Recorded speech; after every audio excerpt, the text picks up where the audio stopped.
Bismillahirrahmanirrahim. Siapa yang nak kata dia suruh keluar? Senang kita nak luku kepala dia. Suruh orang Palestin pergi duduk semua rumah dia. Saudara-saudari sekalian, kalau kita lihat dalam pelbagai hadis Nabi SAW tentang kedudukan orang yang syahid, ya, man qatala duna malihi fahuwa syahid. Ya, sesiapa yang berjuang mempertahankan harta dia lalu dia mati, maka dia syahid. Ya, siapa yang berjuang mempertahankan maruah dia lalu dia mati, maka dia syahid.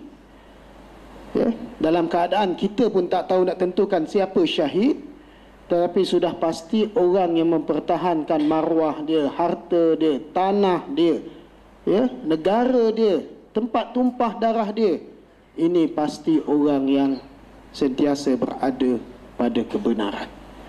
Ya, jadi kita tak faham dalam konteks apa. Ya, bila Yahudi datang, ada orang minta, tak apalah, bagilah tempat kat Yahudi tu duduk.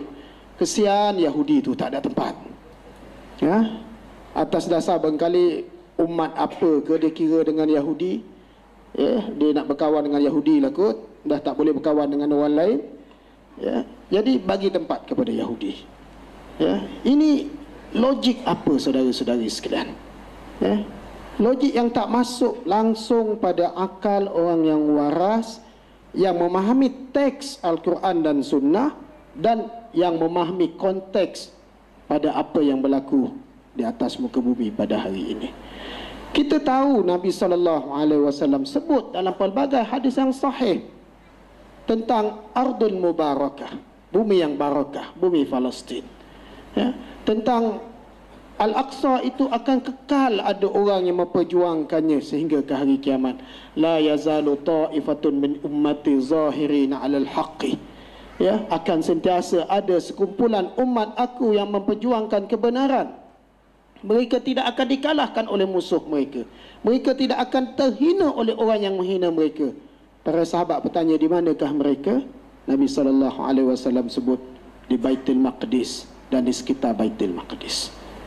Ya, takkan hadis ni dia tolak kot. Takkan duk pakai sunnah sudut yang lain, sunnah dari sudut ini tidak difahami. Ya, dan sebagaimana yang kita ketahui, orang Palestin penduduk asal di bumi mereka. Ya, bawalah nas apa sekalipun, nas sejarah, inna fiha qauman jabbarin. Ya, sesungguhnya di dalam negeri itu ada satu kaum yang zalim, yang jahat, yang ganas. Suatu Musa alaihissalam membawa Bani Israel untuk masuk ke Palestin setelah mereka keluar daripada Mesir. Nabi Musa alaihissalam mengajak orang-orang Bani Israel untuk berjuang masuk dalam Palestin kerana mereka umat tauhid. Inna fiha qauman jabbarin, kata Bani Israel. Sesungguhnya dalam negeri itu ada satu kaum yang ganas, kami tak nak masuk. Fazhab anta wa rabbuka faqatila innaha huna qa'idun. Pergilah kamu wahai Musa dengan Tuhan kamu berjuang. Kami tunggu kat sini, nanti kalau menang kami datang. Ya.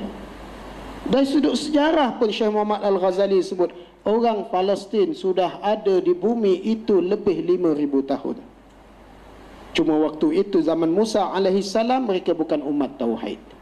Ya. Balik soal umat Nabi Muhammad sallallahu alaihi wasallam. Bumi yang barakah ini bumi warisan para nabi. Siapa yang ikut para nabi yang benar, dia berhak pada bumi itu. Ia warisan daripada zaman Ibrahim alaihissalam. Lebih awal lagi warisan bapa kita Adam alaihissalam. Masjid yang kedua dibina di atas muka bumi setelah Masjidil Haram ialah Masjid Al-Aqsa, disebut dalam Sahih Muslim. Beza di antara dua masjid itu dibina ialah selama 40 tahun. Ya, artinya tempat bapa kita Adam alaihissalam. Ya, kemudian sampai zaman Musa, sampai zaman Sulaiman, zaman Daud, zaman Isa alaihimussalam, semuanya itu para nabi yang kita akui. Ya, sampai zaman Nabi Muhammad sallallahu alaihi wasallam, tempat Al-Isra wal Mi'raj. Ya, tempat sehingga satu tempat dipanggil Babul Buraq.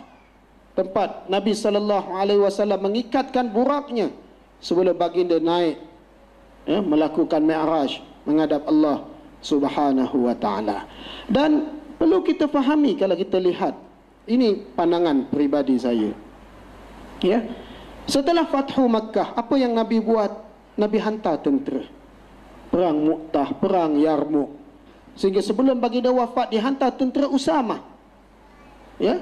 Sehingga dalam perjalanan tentera Usamah itu untuk menghadapi Rom Byzantine, baginda sallallahu alaihi wasallam wafat. Naik Abu Bakar As-Siddiq radhiyallahu anhu.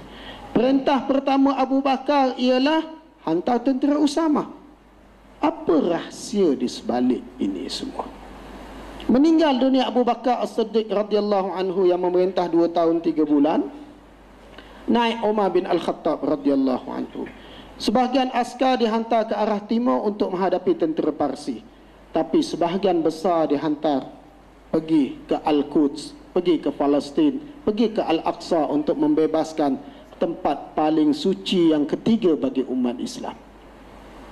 Setelah Umar berjaya menguasai Al-Aqsa yang diserah kuncinya oleh Padre Soprianos, ya, bulan Februari 636 Masihi.